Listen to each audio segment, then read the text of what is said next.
division because, as stated on this show, that is the best division currently. You gotta take your sleeve off. And you can use a popular events that have occurred, since it's video game memory. So look for that in the next hour as well. Bob Davey. So wishing he would have stayed in that booth.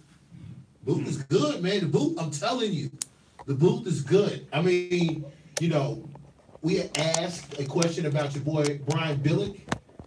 How come he's never been hired again? But I guarantee you, there's 25% of him is like, I do not miss any of that nonsense. I can sit in my comfy couch, talk to Sean O'Hara, and dissect plays and use all the jargon and stuff. Also, whenever y'all see the journalists do the remote interviews from like their crib or their office, the background books and the background pictures and trinkets are always worth watching because you wonder who did what to get their book. Like Kornheiser tells the story of how he got his book on Shefty's when Shefty does remote interviews. I like Shefty's.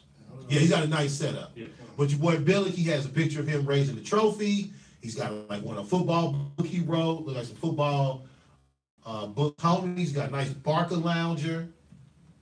So it's a great way to look your place. Better than the YouTube way, huh? All right.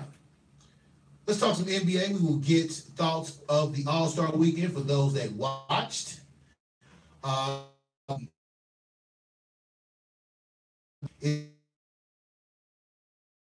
Fame finalist. Ray Allen, Grant Hill, Mo Cheeks, Chris Webber. Amongst the four that made the cut. The finalists are Steve Nash. Let's see, former Laker, former Phoenix, former Maverick, former Santa Clara, former Canadian. He just didn't make it. Soccer player. He didn't make it to. He couldn't even pick his luggage up without breaking his back, bro. Jason Kidd, let's see, former Maverick. Next.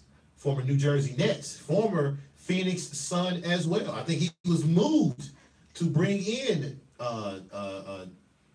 Steve Nash. Yeah. Detroit. Yeah, he's Phoenix. That's true. Because Finley got drafted by Phoenix. And it was that trade that, because everything that was happening. And they got Tony Dumas, too. And they got Tony Dumas, slam dunk contest participant, Tony Dumas. Walker Ray Allen, former Sonic. Do you say Sonic Thunder or you just say Sonic? Sonic. Former Sonic, former Buck, former Heat, former Celtic. Charles Lefty Drizel, former Maryland coach. Former Laker, former Houston Rocky coach. Okay. Most Sports Talk's own Kim Mulkey of the Baylor. Katie Smith, I think she's a former Buckeye great. She did play in the WNBA for a few years. Tina Thompson, former Houston Comet, and a long-time official, Hugh Evans, are your finalists as well. Let's talk to players, okay? Ray Allen. Yes. Yes? Yes. Hey, is it? I am of the rule that you are either a Hall of Famer or you are not. I mean, that's we have the scale. Reggie Miller's our him. If you compare Reggie Miller to him, he's trumped everything Reggie Miller's done. Yeah, more threes made. Champion. Gold medalist. A basketball icon just because of a movie. I think his college pedigree. Is Big Time gonna be there? Would it be introduces? He brings Spike Lee. He definitely brings Spike Lee on his. I know there's a video being shot as well. Let's see here. Ray Allen, career 18.9 points a game. So by the Reggie Miller standard, he automatically qualifies. His best years were probably with the Milwaukee Bucks. They got to the Eastern Conference Finals in 2001, along with Glenn Robinson and Sam Cassell. I'll say Ray Allen's it. There is there's the Instagram DMs notwithstanding. There's some high character there, And I think that honestly his college resume puts him over the top. Did not win a championship, but was a great player for 4 years at UConn. Steve, agreed. Part of that vaunted '96 draft. Another '96 draft member, Steve Nash, 2-time MVP. A very contested 2-time MVP, as he now has more career MVPs than Shaq, and as many as Shaq and Kobe combined. Bimo, your thoughts on Steve Nash and any other Ray Allen thoughts you may have? Well, I want to go to Ray Allen first because that is, no bias here. That is one of my favorite players, growing up and still now. And just for him, I mean, not even the movie and anything like that, just for his career alone, coming from UConn, I mean, a lot of people know him for his shooting, but he also was a good defender also as well. I mean, even with the assignments that he had on the court, he had to guard pretty much the best player. And him and Iverson's little rivalry goes all the way back to UConn. And so it did continue on into the NBA. But as far as like what shooting goes, he did have his best seasons with the Bucks. But when he got to Seattle, with him, Rashard Lewis, and Ronald Flip Murray, I know that people like, who the hell is that?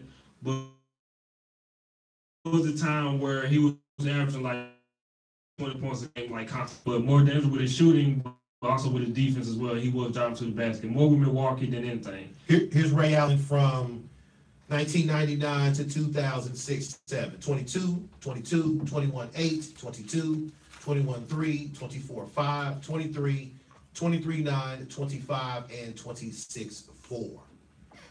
Career 40% from three-point range. We don't think that's a career matter. So yeah, I can be talked into Ray Allen being a Hall of Famer. Steve Nash, third all-time in assists as well. Jason Kidd, number 2 all-time in assists. Also, Jason Kidd, top 5 three-pointers made, I believe. Yes, sir. Yes, sir. Any disagreements on Jason Kidd? No. None? All right. Grant Hill. All right. Chris nods his head yes. This is one of those incomplete professional career things, but if he's a definite Hall of Famer. 4-year career at Duke, 2 national championships, 3 finals appearances. Remember,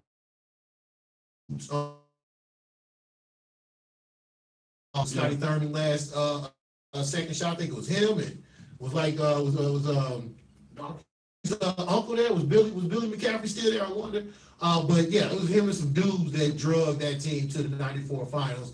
An incomplete career marked by ankle injuries. What do we say about Grant Hill?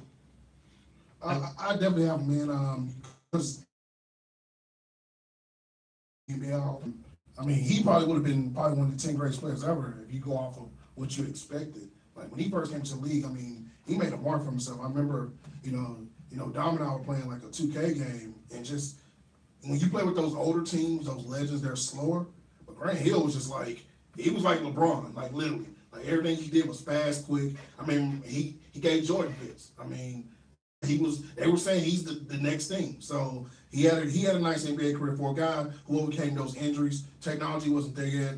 I think he deserved. I mean, because like, look, when it comes time for him and guys like Melo, man, you gotta look at their college careers, man. Like this man was a staple. Like when you go back and look at college history, that Grant Hill, when he made, think about this, the Christian Laettner play, who made the great pass? Grant Hill. Grant Hill threw that pass. So just things like that he did, I mean, he's an iconic player. Plus, I mean, no narratives in that, but he's like Ray Allen, the do-good guy. Never heard any weird stories about Grant Hill. Is he a top 5 what if? Is he a top 5 basketball what if? Top 3. Yeah. Top 2, top 3. I mean, not including like the guys like Len Bias. We don't, Len Bias, like Reggie Lewis, those guys. He's definitely, because the thing is this, we never saw him at his peak. We saw him lead Detroit. I'd like to see him and Trace McGrady on the team together. Because, we had never seen 2 athletic wings. You all right, okay, buddy? You okay, buddy? And if Doc Rivers would have made a little plane. I got heavy over there when you brought that up. Yeah. Well, let's ask this man here. Former Orlando Magic. Think about it. I think he's a Hall of Fame for sure. Playing the piano on Living Single Legal. B-Mo, do you think Grant Hill's a Hall of Fame? Yes. Hall of Fame. lot of people don't count their college careers when they look into this, but I think more so Dave, what he has when he reached his peak and going to Orlando was going to team up with T. Once the injuries, came in. Now I do say this: if he stopped playing after those injuries, maybe it would have been like another opinion from mine. But the fact of he was playing more than games after that, being with Phoenix those seasons, what I'm saying? Just that attendance theory alone, showing that he still showed longevity in the league and he still stayed relevant and stayed around. Trying to get this in 5 words or less. Is it Grant Hill's own fault, in a sense, that he may have sat the need to come back quicker than necessary? Do we blame him for that real quick? No, because at the time he got the contract, people thought it was surreal, so he got forced in that situation to where he had to come back. It wasn't his fault at all. It was up to the team and contracts. So okay, he had to do what he had to do pretty much. And by the way, the second best player on that team, or that Duke team, that was Cherokee Parks and Jeff Capel. Say no more. That's what I'm saying. Like I forgot Jeff Capel was on that team, but Antonio Lane. Antonio Lane. Now patrolling he's on somebody's bench. And Marty Clark and Eric Meek. Oh. Okay. Okay, and these last two, I think these will be the more discussed a little more. I think people are going to get an interesting discussion out of Ray Allen, but for the old heads, Mo Cheeks, lead guard, one of those early on two-way players, one of the early combo guards, played for the Sixers teams in the 80s, was on the 83 championship team that stormed through my Lakers. Great guard. Now you ask all the old heads, Bob Ryan, they say a definite A1 Hall of Famer. So I'll leave that to those who watched more of him play. He was early in my childhood. Now this one is in everybody's wheelhouse, and I'm wondering why, what takes or what the deal is. But Chris's boy Mace Weber, finally a Hall of Fame finalist. Okay. Almost averaged a career 2010. Mm-hmm. The record books will say he never played in Michigan, but we got Vidya to prove it. Okay, a 2-year beast. Okay, one of the he didn't shoot threes well, but was one of the first mock fours out here. Could face up, could dribble, could run the break, could dish the rock. For me, this is more along the BMO Ray Allen line. I am biased against it. Chris Webber is a definite Hall of Famer, and I'm wondering what took it so damn long. Chris. Him coming into the league, I remember like Larry Bird said on that, he had never seen anything like him. That physical, that big coming out of college. He's a part of a historic college scene, regardless of what the record books say or what they did. Yeah, he's a definite Hall of Famer. I mean, he was a part of that. Think about it. We're going to look back at that era when him and Dirk and KG, Duncan, in that little era, that power forward era. There was a lot of great power forwards during that time. And I think we look, we're gonna laugh when we hear about names like Sherrill. Those guys were averaging 20 and 10 a game. And they were going at it every night. And he did a great job. I mean, he put Sacramento out of the dirt. Mitch Richmond never had a winning team in Sacramento. But see, like what they said with Mitch Richmond, somebody got to put those points up. And he did a hell of a job. Mitch did, yeah. I think he brought a different culture to Sacramento. They embraced him. The knees got bad a little bit later in his career, but yeah, like Dave said, one of the best passers that I've ever seen at the 4. He's done a hell of a job too outside of that. And I think that he's